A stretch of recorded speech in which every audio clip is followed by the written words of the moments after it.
Well, if my grandfather had not met the legendary guitarist Andres Segovia, he probably would never have attempted to write for guitar. He didn't play the instrument, he knew very little about it, and it wasn't really on his radar.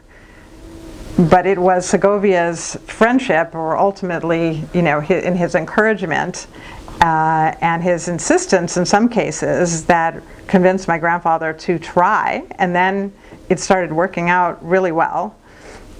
The story behind my grandfather's guitar concerto, which was the first guitar concerto written in the 20th century, is an interesting one, because Segovia asked him for 5 years to write a piece for him to play with an orchestra. And my grandfather came up with excuses for 5 years.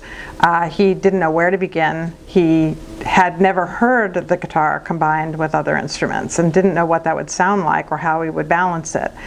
And then in the Christmas New Year's of 1939, which was a really terrible time for my grandparents. They were making the decision to leave Italy. Things were really at a low point. They were really feeling isolated because a lot of the music world had become very polarized.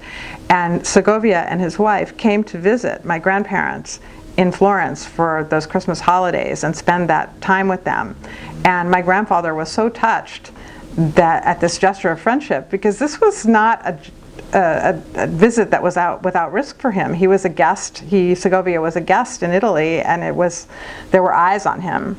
But he put friendship ahead of other concerns and came to visit, and my grandfather decided to start. And so he and Segovia started working on it together during that holiday period, and then my grandfather finished it in January of '39. Then he and Segovia both left Europe. Segovia went to South America, my grandparents went to the US, and my grandfather didn't hear the piece for 12 years.